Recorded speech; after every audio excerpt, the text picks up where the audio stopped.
AITA for letting my friend take a 38+H train ride across India by himself because he didn't save up enough money for our trip. Hi guys, thank you so much for all your warnings and advice. I really appreciate your concern and support. After some deliberation, I've decided that maybe I should change my plans and go to Nepal instead. There's a pretty cheap direct flight from Mumbai airport the day after I arrive, which makes the idea even more appealing. Now I need to decide on some details. Do you think it will be okay to stay in one of the airport hotels for one night? Or should I try to get to Nepal right away without any delays or connections? Would love to hear your thoughts on this. So, a little bit about the upcoming trip. I, 26 years old, female, am about to embark on a 2-month trip to India with a friend of mine from South Africa, 34 years old, male. It wasn't pre-planned or thought out.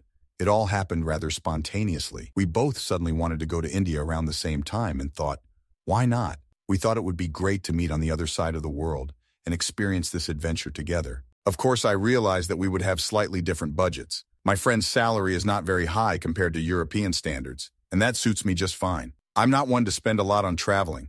I prefer a more frugal lifestyle. I'm a typical backpacker. My daily budget is about $20, and I try to save money on everything wherever possible while still enjoying the journey. However, it recently became clear that he had not been able to save enough money for those 2 months to live even relatively comfortably. I suggested that he ask his friends to lend him some money for the trip and started looking into volunteering opportunities for us. That way we could at least live and eat for free for a few weeks. But even then, things would be pretty modest. Herein lies the problem. Since he can't afford domestic flights, he only plans to travel by train from one point to another. This doesn't bother me when it comes to short distances, up to 12 hours. I know the scenery along the way can be stunning, and that's part of the real experience of being in India. But we have one trip that is bothering me. We will need to get from the south coast to Rishikesh in November. It will take about 2 days by train, while by airplane it will only take 2 hours. And I just can't imagine spending 2 days on a train. India will be my 98th country, and I have a lot of adventures under my belt. But at the same time, I know my limits. It will be sheer torture for me, especially since I had to get sober 1.5 years ago. My window of tolerance for such an ordeal is still pretty narrow. Before Rishikesh, he also wants to go to the East Coast to visit his guru's ashram, which is basically one of the main reasons for his trip. However, at this time it is monsoon on the East Coast, and the temperature rises to 36 degrees Celsius, 97 degrees Fahrenheit, with high humidity. Even the locals there are suffocating from the heat. Again, I can't. It's hard for me to imagine myself in those conditions. It probably sounds like I'm angry, but that's not the point. I've been through so much stress and chaos over the past 10 years traveling the world while intoxicated that now I just want to relax, take care of my well-being, and enjoy the moment. Health and relaxation have become priorities for me. Here's my question. Would it be cruel of me to suggest that he go to the East Coast and then take a 2-day train ride alone, while I stay at the beach a little longer, and then just get on a plane to the next destination where we meet? We kind of planned this trip together, but he never told me how limited his budget was. Plus, he's from Zimbabwe and probably tolerates the heat better than me, a German. I feel like it's mean, but I'm already getting nervous just thinking about this whole trip. So, would I be too selfish if I let him spend a 2-day train ride across India alone, while I choose the more comfortable route and fly there by plane? Next story. Sure, here's a slightly altered and enlarged version of your story. Hello, Reddit. We have an old saying in our country, if you want to live in the forest, buy a forest. And you know what? We did. The dream of living in a secluded place has always been our ideal. A few years ago, thanks to changes in the world and the advent of being able to work from home, we were finally able to make that dream a reality. The COVID pandemic was a catalyst of sorts, allowing us to work remotely, and now there was no reason to stay in the city. We sold our apartment and bought a house immersed in the greenery of the forest. Our house is literally surrounded by forest, and the nearest neighbor's house is about 400 meters away, hidden behind a dense grove of trees. A small road once existed between our plots, connecting 2 parallel paths that lead to the nearest town. This road was paved to serve as a connecting link between the houses, but no one has used it for a long time. The fact is that the neighbor's house has been empty for more than 30 years. The people who used to live there preferred to use the entrance on their side. This was back in the days when both roads leading into town were graveled and less convenient to use. Since the previous owner got the lot in the 60s, nature has begun to gradually reclaim its territory. Trees and shrubs overgrew, the road became overgrown with grass, but nevertheless remained passable for those who were not afraid of small obstacles in the way. Last summer, a new owner appeared. Someone bought a neighboring plot with the ruins of an old house to build a new dwelling there. It was a surprise to us, but we realized that someone would sooner or later decide to settle on this plot. However, one day I noticed a woman driving a car through our driveway and heading toward the neighboring property, using the same old path that we thought was long abandoned. This struck me as odd and, frankly, a little unsettling, as this driveway belongs to us and is our private property. I quickly jumped on the ATV and followed her to find out what was going on. When I caught up with her, I asked, "Why are you riding on our road?" She replied quite calmly and confidently, "Well, we decided to use this road since there is a paved road on this side and it's much more convenient." There was a clear confidence in her words that she had every right to do so. I pointed out to her the sign that hangs at the entrance to our subdivision that clearly states, "Private road entry by permit only," to which she parried, "I have researched the matter, and in the 50s this road was a public road." That may have been the case, but times change. In the 90s, the government decided to put many small roads in private hands to remove the responsibility for their upkeep and maintenance. Thus, this road became our private property. I tried to calmly explain to her that the road was no longer a public road and that we would not want it to be used without our permission. However, she didn't seem to like my response.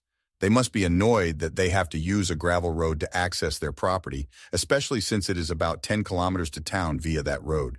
They apparently expected an easy route and wanted to use our driveway to get to the paved road faster. However, upon hearing my refusal, the woman didn't hold back and called me a jerk. It was certainly unpleasant, but I knew I had to set boundaries. We purchased this home to enjoy privacy and tranquility. We didn't just buy a house. We chose a lifestyle where other people's cars would not drive by our windows, disturbing the peace and quiet we sought. If other people started using our driveway, we would lose the harmony and sense of privacy that we value so much. But the story didn't end there. Later, I received a call from the local district office. Some official said that it was wrong to deny people access to their own home. I explained again that they have access to their lot. They just have to use the gravel road instead of our driveway. It is, after all, their choice how to get to their home. Moreover, I reminded him that it was the government that had once decided to privatize the road and make it private property. Nevertheless, the official insisted that I was being unethical. And now I'm wondering, AITA? Next story, AITA, for not also babysitting my brother's friend's kids while on vacation? I, 21F, recently went on a vacation with my brother, 34M, his family, his friends, and a few of their siblings. We have often traveled together since many of us grew up side by side, so this type of vacation was nothing new to us. This time, however, it was a little different. For the first time, all of our friends' and relatives' children also went on vacation. My brother offered to cover the entire cost of my vacation, which was a great offer considering he usually only paid half. The only stipulation was to help out with his kids, 7M and 4F, for a couple days, so that he and his wife, Rose, could have some alone time as a couple. I readily agreed, as their kids are good, and yes, I've always enjoyed spending time with them. In our culture, it's perfectly normal for family members to help each other, especially with childcare. The first night we all had dinner together, and even then the first signs of misunderstanding began to appear. One of the girls, Ellie, a friend of my brother's, had casually remarked that he had a babysitter for the vacation. At that point, I was talking to Rose about plans for the next day, and she said the kids would stay in my room overnight so they wouldn't have to be woken up early in the morning before their scheduled event. I had no problem agreeing, since I was already watching them tonight. Apparently Ellie didn't like it, but I didn't think much of it at the time. After dinner, Ellie showed up unexpectedly at my door with her baby, trying to leave him with me. I didn't mind watching him for a couple hours, but then she declared that she wouldn't see her baby until the next day. This was clearly beyond what I was willing to do. I tried to explain the situation to her. Me, I don't mind him being here for a few hours, but he can't stay overnight. Ellie, but your nephew and niece are sleeping over? Me, yes. Ellie, so why can't he? Me, well, there's no room for him and they're my brother's kids. They're used to sleeping over with me. This conversation went on for a while, and I tried several times to explain that I couldn't take responsibility for someone else's child for the entire night. But Ellie didn't seem to accept that and kept insisting. Eventually, I just apologized to her child and told Ellie that it wasn't possible. I was later told that she was known for often leaving her child in unexpected places, whether she had arranged it in advance or not. I had no desire to search for her later or explain why I couldn't take her baby. A few days passed and we all ended up at the pool. I took my nephew and niece to a cafe on the resort grounds to treat them to ice cream. Along the way, I offered to take the other kids as well, but several parents immediately declined. They looked at me strangely and I couldn't understand why. I later learned from a friend of mine that on the second day of vacation at breakfast, Ellie complained to everyone about my refusal to take her baby for the night, and apparently, some parents sided with her. They thought I was being selfish and could have been more sympathetic. Things got heated when, at dinner that evening, the wife of my brother's friend approached me asking me to watch their child tonight so they could go out. I politely declined, explaining that my nephew and niece had an evening planned with their parents tonight and I had some free time on my hands. She was clearly unhappy with my refusal and began to insist. You offered to take them out for ice cream and they said no, so now you kind of owe them. It's not that big of a problem, you can just go tomorrow. I'm sorry, I can't. The situation repeated itself to varying degrees throughout the vacation. Finally, my brother stepped in to make it clear to everyone. He paid for my vacation so that I could help him with the kids. If they needed my help too, they could chip in to pay for it. The conflict seemed to be over, but I still felt uncomfortable. I talked to my mom and a few friends about it. They pointed out to me that my brother had actually been able to enjoy his vacation, while the other parents apparently hadn't. They suggested that I could take the other kids while I took care of my nephews to make things a little easier for everyone. The rest of the vacation was relatively peaceful, though the tension of the conflict was still palpable. I tried to stay out of possible arguments and spend time with my nephews, while my brother and Rose enjoyed their long-awaited vacation. But of course, it was not without its amusing situations. One day, while I was doing some beach activities with the kids, we decided to build the biggest sandcastle we could imagine. My nephew loves dinosaurs, so we decided to make a dinosaur-inspired fortress with battlements, a moat, and even little toy dinosaurs we found at the gift store. The project turned out to be much bigger than I had envisioned. We were so engrossed that we forgot about everything in the world. Tourists passing by stopped to look at our creation and even started complimenting us and giving us advice on how to build the towers better. At some point, a small crowd gathered near us. Some people were just admiring our castle. Others offered their help. Even a couple of parents from our company, who at first looked askew at me, decided to join the process. Everyone was laughing and jokingly arguing about the best way to make a dinosaur-headed tower. Then suddenly a beach worker appeared and approached us with a serious look. We all got a little tense, thinking that he would say that our castle was too big and was disturbing other vacationers. However, he suddenly declared that our sandcastle was now the main attraction of the beach and even offered to make it a photo area for everyone. He ended up bringing us some flags with the resort's logo on them, and we decorated the castle with them to make it look even more impressive. The kids loved it, posing proudly in front of our masterpiece, and other vacationers actually started coming up to take pictures. Later that evening, as we were eating dinner, Ellie approached me. I was getting ready for another conflict, but she smiled and said, "You know, your castle has become quite a sensation. My son can't stop talking about it." We exchanged a few phrases, and I think the ice had moved a bit. Perhaps this sandcastle situation helped to lighten things up a bit and show that I wasn't here to please or hinder anyone. I just wanted to have a good time with my family and create some good memories. After the sandcastle story and the sudden truce with Ellie, I thought the vacation would finally be peaceful, but it wasn't. Just the next day, the kids suggested I go on a little adventure to a forest park near the resort. The idea seemed interesting, and I decided it would be a good idea to spend some time in nature, get some fresh air, and let the kids get their energy out. We took a couple of sandwiches and water with us and set off. The children were delighted. They jumped along the paths, explored every bush, and looked closely into the tree crowns for birds. We even organized an impromptu quest. We had to find as many different kinds of leaves as possible and collect them in an improvised herbarium. After a while, we reached a small lake, which, judging by the map, was supposed to be the end point of our journey. But here the most interesting things started. On the shore of the lake, we noticed a couple of people feeding the ducks. The kids immediately wanted to join in, so I gave them some breadcrumbs we had left over from our snack. The ducks were very friendly and boldly approached the children, making them very excited. However, things didn't go according to plan when one of our young adventurers, our nephew, decided that ducks weren't enough. With a serious face, he announced that he was going on a hunt for more adventure. Before I realized what he meant, he had already disappeared behind the bushes. While I was trying to distract my niece and her friends from this sudden disappearance, there was a loud splash and then a joyful shout. We rushed to the sound and found my nephew standing knee-deep in the water, desperately waving his arms around, trying to catch some kind of giant fish. The fish turned out to be a branch tangled in seaweed, but he thought it was the real deal. He proudly proclaimed that he had caught an ancient lake monster, and now we were all going to be famous explorers. Fortunately, the water was shallow and warm, so there were no consequences to his heroic act other than wet shoes. By the time we got back to the resort, wet but satisfied, we were the real heroes of the day. Everyone wanted to hear the story of the ancient lake monster, and my nephew never missed an opportunity to add new details to his exciting story each time. He even offered to draw our catch and organize an exhibition in the hotel lobby. This day was a new hit with the whole company, especially the kids. I certainly realized that you never know how the day will end when you spend time with kids.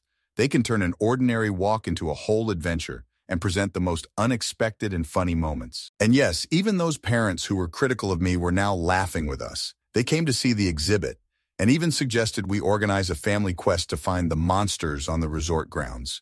We all gathered around the campfire that evening, telling each other stories about mythical creatures and laughing our asses off. Next story, I have a brother and a sister, and my wife has a sister. My siblings have been married for a long time, and they have 5 children in total. My wife and I also have 3 children. My wife's sister is a single mom and is raising 2 children. These children are the youngest in our extended family. We have an age limit system for gifts. As the children get older, the gifts get more expensive. My siblings' children and our children are in a similar age range and therefore receive gifts in roughly the same price range. However, my wife's sister's children are much younger, and the age difference between them and the older children is as much as 10 years. My wife is worried about her sister being a single mom and especially about the children's dad being absent from their lives. She feels that her sister would be better off if she spent more on her kids than she does on our kids or my siblings' kids. So she wants to spend as much money on her sister's children as we spend on the older children, which exceeds the limit by almost $150. This budget overrun is worrisome to me, especially since this amount is added to the total number of gifts we already give to the entire extended family. If it were only about $150, perhaps I wouldn't be so concerned. However, given the family tradition of giving gifts to everyone in our extended family, from aunts and uncles to cousins and their children, it does add up to a significant amount. I explained to my wife that I didn't see the point in spending more on her sister's children when we already had an agreement on a gift limit for each age group. I believe that such an allocation in this case could create a sense of unfairness to other children who are also looking forward to the holiday and gifts. My wife disagrees with me. She argues that since her sister's children do not have a father, it will be good if we try to make their Christmas special. She believes it will bring them joy and reduce the stress they face in their lives. She believes that our children do not suffer from lack of attention and gifts, and that our objection is due to being overly shy and unfairly treated. A family tradition about gifts and limits on their value is agreed upon with my siblings, and they honor those limits when buying gifts for our children. We also try to adhere to these rules to keep things fair and balanced. To be clear, when I mention that my wife's family gives gifts to everyone, it means that they give gifts not only to close relatives but also to distant relatives, including aunts, uncles, cousins, and cousins' children. This process involves a lot of gifts that we sometimes have to send overseas, which adds extra expense and complexity to our holiday budget.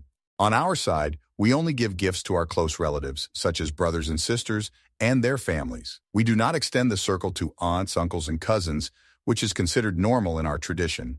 Thus, we try to stick to our own traditions and restrictions so that we don't overstretch our budget and maintain fairness. As a result, I find myself in a quandary. I realize that Christmas is a time when you want to do the best for your loved ones, especially your children. But I also think it's important to keep consistency and fairness in family traditions. Perhaps we could find a compromise that would suit everyone.